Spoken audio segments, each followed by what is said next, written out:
guys, Jeff and Diamond here from PatProMovies. Welcome to the 8th day of Actionukkah. Today's last video is going to be on the workflow that we use to create our videos. Yeah, we're going to step basically through how we take our pre-production, script writing, storyboard, wardrobe, props, things like that, to our production phase of on-set, how we block, shoot the camera, etc., and then to post-production, where Jeff handles sound and all things music, and then I handle the visual effects. And so we're going to talk about our workflow here, so hope you enjoy. Roll workflow video. For our script and storyboard, we keep it pretty simple. Basically, we just kind of meet, sit down, and I stand up and sort of act out and just like talk to Jeff about what I want to do, and he writes it all down in a Word doc. Then we go through that Word doc and delete the things we think won't work, and we upload that into a script writing program. You can Google it, find whatever you want. They all work really well. And so we basically just outline the plot like that, and then we'll go through and write some dialogue pieces up, and after we're done with that, we'll very quickly draw a storyboard so we can get the camera angles down. And that's all we do for storyboarding. Ooh, it's all personal ads. Okay. It's perfect. Well, I guess we're men seeking other men. Yeah, we need another guy actor for sure for Drunk Gamer. Okay. I mean,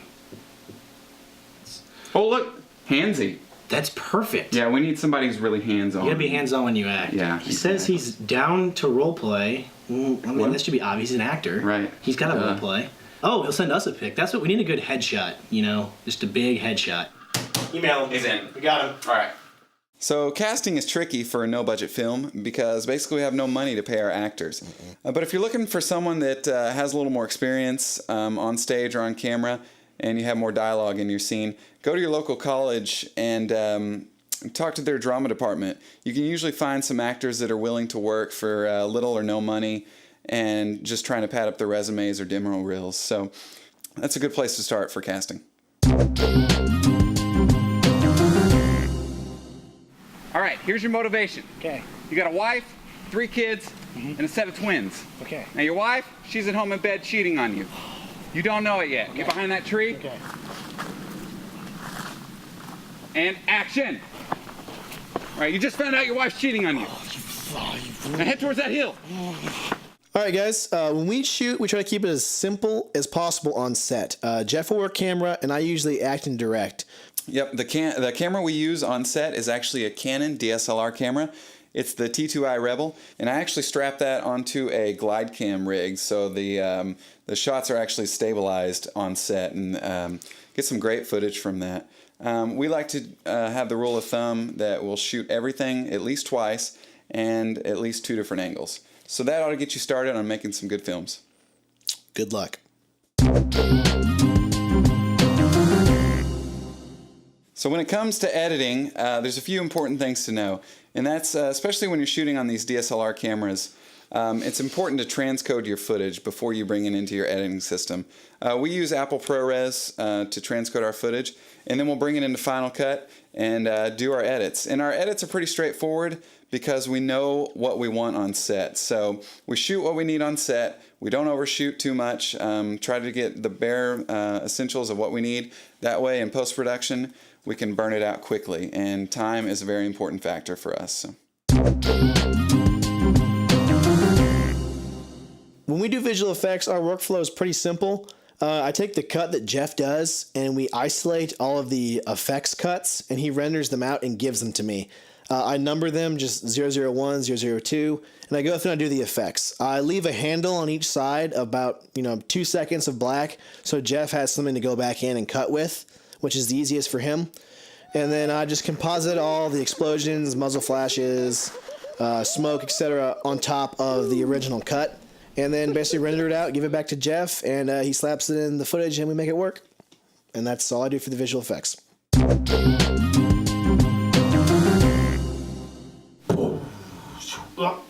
You still, why are you drinking? This is the best part. Okay, that's what we're doing, guys. Now, I'm gonna look up, stop drinking, stop. It's important to know for sound design that you should always wait until the edit and the visual effects are complete and the picture is locked before you start sound designing. Inside the sound design, I bring everything into Pro Tools and start with the Foley and start sound designing other elements as well, the choppers, explosions, and guns. And then we'll do ADR, all of the dialogue for the picture. Then I'll export it as a stereo file, and we'll bring it back into Final Cut and sync it back up to the picture.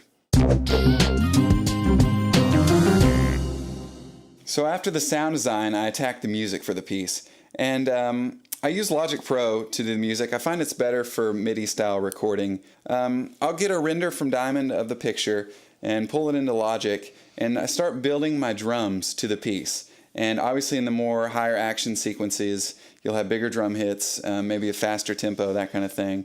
And you also want to make sure to keep a lot of dynamics in your piece. Moments of loud and moments of soft, and really meld the two. That way you get a lot of emotion in your piece.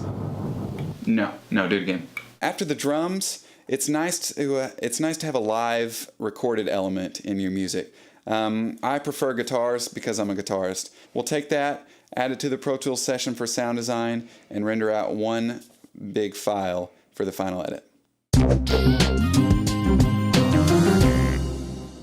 When we color grade, we do it a very simple way. While Jeff's working on the sound, the edit's cut and set in stone. So I'll bring it back into After Effects and I color grade it. There's a multitude of different ways to color grade. You can buy presets, you can buy plugins, or you can just use the native After Effects effects. I usually use curves, levels, and tint. Those are the big ones for me. And if I'm not going to use it inside of After Effects, I use Magic Bullet Looks. But if you're going to work inside just After Effects, usually I balance the levels out. I'll tint it down just a little bit, so it's you desaturate it slightly, and then I'll throw a curves on top for some stylized looks, and then throw another levels on top of that, and just find your black and white clip levels that you think look good for contrast. It's like Walt Disney stuff, man. This is what Disney did.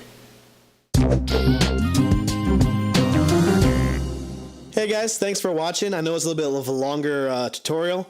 But at the same time, I feel like knowing someone else's workflow kind of helps you with your workflow. As a thank you, we want to release our latest music track to you guys. It's called Drunkception. Check the comments box below for a direct link to download it. And feel free to use it in your videos or wherever you'd like. All that we ask is that maybe you give us a little credit here and there for the piece. But enjoy it. I want to thank you guys for sticking around, and we'll see you again soon. See you guys.